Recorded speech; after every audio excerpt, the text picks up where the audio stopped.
Lectura del libro El Evangelio del Tao, Tao Te Ching. Introducción.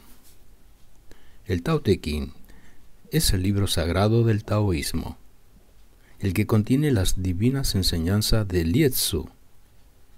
Este filósofo chino vivió en el siglo VII, según unos, y en el siglo VI, según otros, antes de Jesucristo, siendo considerado desde tiempo inmemorial como el fundador de la doctrina del Tao.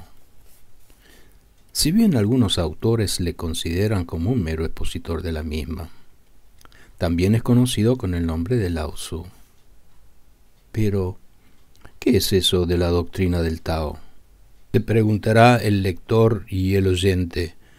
Dificilísimo resulta contestar con exactitud a esta pregunta, pero resulta fácil contestarla de un modo aproximado. Tao significa literalmente camino, pero se toma aquí esta palabra en un sentido bastante metafórico que intentaré explicar. Admite Lietzu, como todos los filósofos idealistas, que el mundo en que vivimos es irreal, es decir, que no tiene más realidad que la del argumento de una novela. Los múltiples acontecimientos de nuestra vida forman un espeso tejido de ilusiones que aprisionan nuestra alma y nuestra inteligencia, haciéndonos creer en la realidad de toda esa fantasmagoría. Los hechos de la vida no son sino una sucesión de sombras, como la que nos da la ilusión de los personajes y escenas de una pantalla cinematográfica. Esta ilusión de las cosas está originada por la noción de la pluralidad, es decir, del número. Lao Tzu admite con Pitágoras que los números constituyen la esencia y el origen de nuestro mundo de cosas fantasmagóricas. Si no pudiésemos concebir las cosas como separadas, distintas y coexistentes, nuestra concepción del universo material desaparecería como por encanto. Platón argumenta en favor de la irrealidad del universo de la siguiente forma. ¿Cómo formulamos los juicios de la existencia de las cosas? Diciendo sencillamente, esto existe. Esto tiene ser. Pero en todo juicio afirmativo, el predicado no agota la comprensión del sujeto. Es decir, el ser o existencia que se afirma del sujeto en el predicado no es más que una participación del ser, cabiendo otras participaciones en otros objetos. Como son múltiples las cosas a que atribuimos ser, ese ser que les atribuimos es algo así como un destello, el resultado de un reparto. De la misma manera que las cosas iluminadas tienen luz, pero no son la luz, analógicamente las cosas existentes tienen ser, pero no son el ser. Pero, como tampoco son el no ser, puesto que existen ilusoriamente, son algo intermedio entre el ser y el no ser. La multiplicidad lleva, pues, aparejado la ilusión y la irrealidad. Mientras concibamos las cosas múltiples, nuestro espíritu estará sumergido en un mundo de sombras fantasmagóricas. ¿Existe el ser? Sin duda, ya que el ser es de donde sacan las cosas materiales la ilusión de existencia con que se nos manifiestan. Pero, ¿podemos conocerlo? Eso ya es una cosa más difícil, por no decir imposible. Nuestra inteligencia trabaja y opera a base de la distinción entre sujeto y predicado, es decir, a base de la noción de multiplicidad. con lo cual la falsedad y la ilusión se introduce necesariamente en la trama de nuestro pensamiento. No podemos alcanzar el ser, pero podemos aproximarnos a él. La mera existencia de esa divina ciencia llamada filosofía ya indica que podemos rasgar la supuesta realidad del universo y remontarnos hacia los inaccesibles caminos del ser. Una tal penosa marcha nos puede hacer vislumbrar algo de lo que es el ser, aunque no nos pueda hacer conocer a éste en su verdadera naturaleza. Y aún, dado el caso de que lográsemos ponernos en contacto con el ser, no por eso conseguiríamos llegar a la meta de nuestros afanes, puesto que la noción de número subsistiría en toda su integridad, ya que este ser total y absoluto estaría representado por el número 1, por la unidad. El ser concreto y manifestado no es todavía la última realidad, sino algo así como un lejano recodo de la ruta. La última realidad está constituida por el ser potencial no manifestado, por algo tan inaccesible como nunca podrá ser vislumbrado siquiera.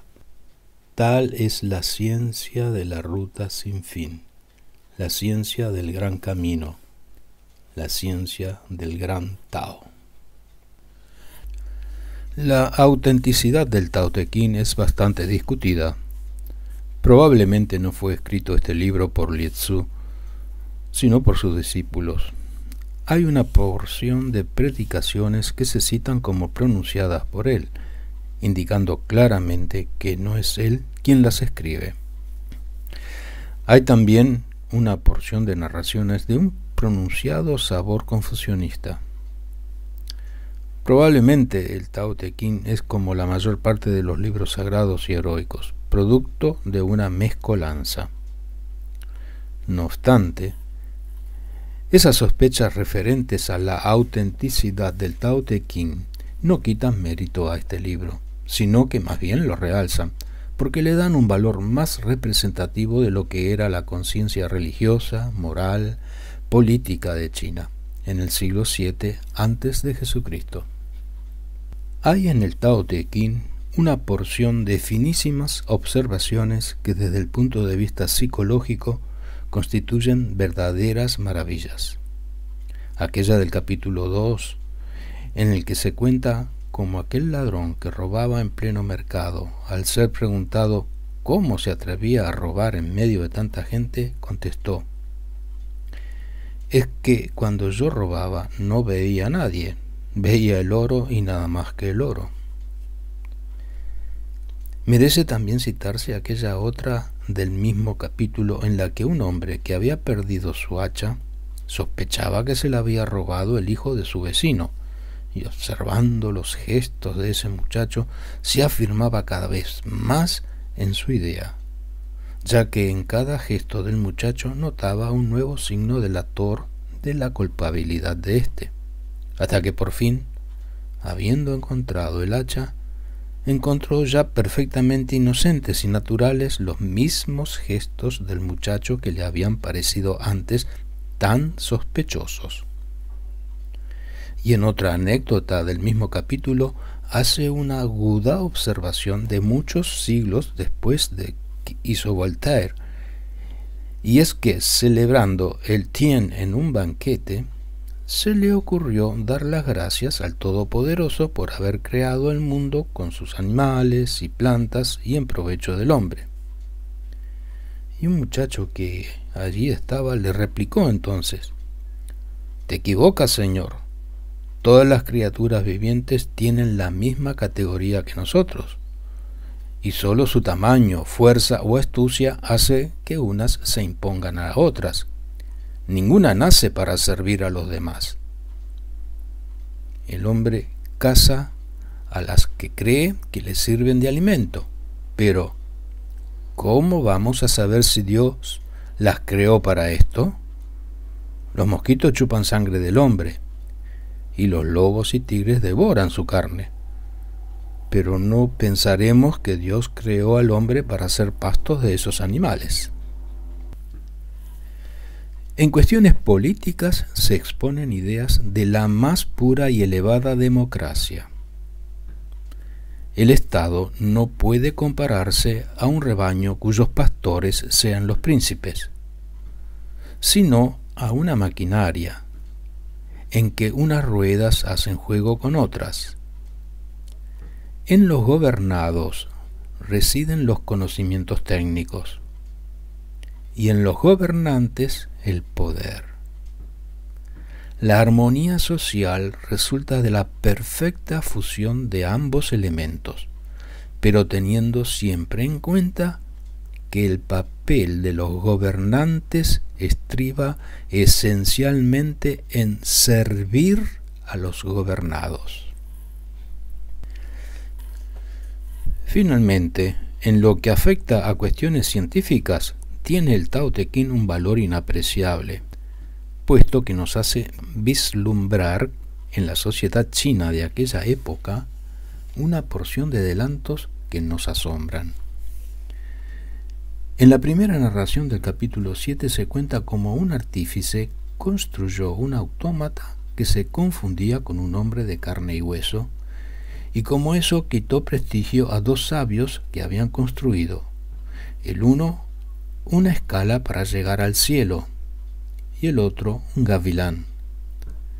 Dese el asunto las vueltas que se le quieran dar y póngase en tela de juicio la veracidad del relato, siempre resultará que en aquella época había por lo menos la idea concreta de la construcción de un pájaro mecánico, que probablemente fue construido y lanzado a volar por los espacios. Difícilmente se encontrará en la historia de la literatura oriental un libro que supere en interés al Tao Te Ching. Pedro Guirao.